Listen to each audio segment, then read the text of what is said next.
Everyone, Richard C. Wilson here, coming to you from Maui this morning. This is all about how people who have done $100 million plus in deals get deals done, what they've learned over that time, and what I've learned while running our investor club for the last 16 years and hosting 190 live events and meeting with 3,000 plus investors face to face. This module is going to be on our event series, which has been called Capital Con over time, but we're thinking of maybe changing the name to $100 million Rainmaker event series, where it's a really unique event. We're the only people that do this. We have 25 or so speakers who do a 10-minute talk, and every speaker has raised $100 million or more or done $100 million plus in deals. But they only have 10 minutes to share with you their number one secret, strategy, or idea that really made all the difference in them raising a ton of capital and getting a lot of deals done. So what I want to share with you is kind of a meta video of the top takeaways from listening to all 100 plus of these talks over time. I think it's interesting to see what the golden threads are. The beautiful thing about this is that they're not scripted. We let them talk about pretty much whatever they'd like.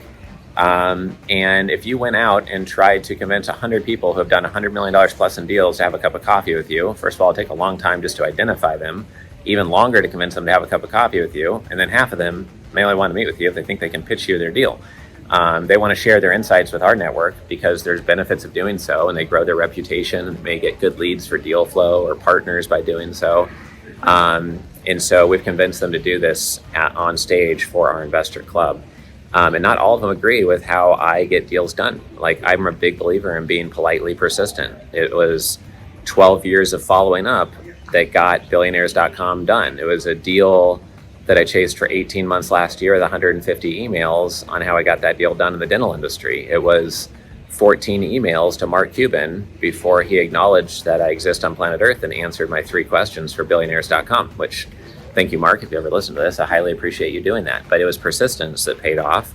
We have some people that have spoken at this event who basically said, now I email people one time, they don't latch onto it and they don't like what they see, then I don't follow up. I'm not going to waste my time with people that aren't a good fit for our offering. And that's interesting because it's completely different than my approach.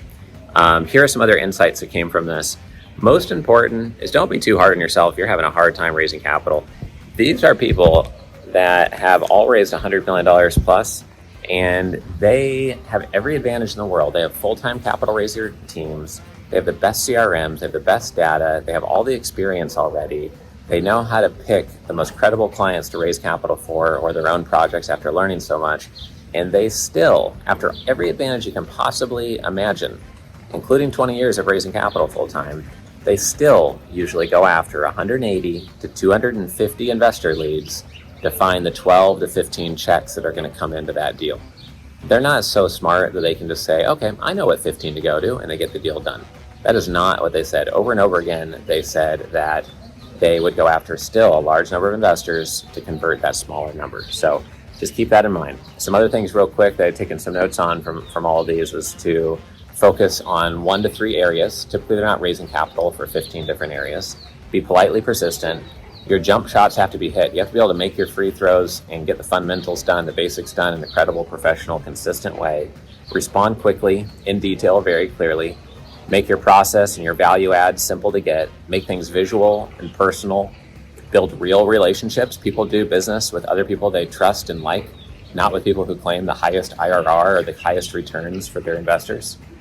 Follow up after a no or a maybe or no response if you think there's a great fit. Customize the structure to the investor and don't be rigid saying, oh, we have a fund. If you don't want our fund, too bad, you can't invest with us. Be flexible and be open-minded on how you structure things. Protect the downside and don't just come with one approach on how that downside could be protected. Come with a few ideas for it so you're not making them think hard on how to protect your downside. You know your deal, you know your niche, you know what's possible. So think really hard on collateral before you pitch to them. Remember that placement agents usually trend upward and they really want to raise capital for things that are easier to raise capital for, not harder. So if they have any experience in raising capital over time, they're going to want to do so for bigger projects, not smaller ones, because it's not as credible. The other thing is that on the smaller deals, many times the only way they'll get involved is if you give them equity or make them a true partner in the deal. If you don't do that, they may not be very motivated and may ignore your request to even work with them or help them in any way. After 100 talks by people who have raised $100 million or more, one thing that I want to point out is that I selfishly take notes on what they say. I selfishly take notes on what our investors say. And over 16 years of running our investor club and hosting 190 live events, everything we're sharing in this $100 million Rainmaker series is really from what I've learned from these talks, from running our investor club, etc. And so the modules that we planned out, the information, the benefits that we're trying to transfer from my brain to yours through these modules is showing you that if you become a member of the Family Office Club community and you start coming to our events and you come to our 10 workshops a year and you come to our quarterly investor club summits, we're going to infuse a specialized knowledge of deal making and investor relations and capital raising into your brain that's going to change and transform the whole way that you work with investors, structure deals, raise capital, and get things done for your company or your investment platform.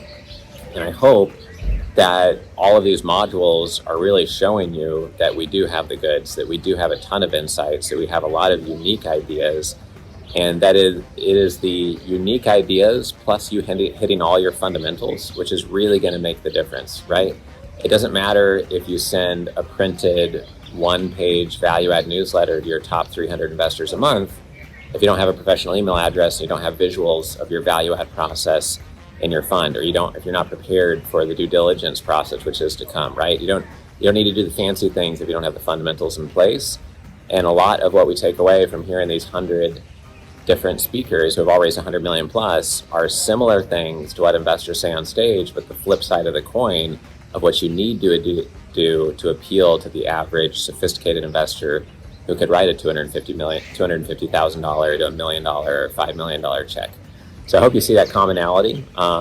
If you hear ideas come up a couple of times during this series, it's because those are important, or they're fundamental, or they're core, or they're important for consideration on a few different levels. But I hope you've been finding this helpful. And our last and final module is going to be just a summary module on the whole series. So we'll see you over there on the last quick 2-minute module.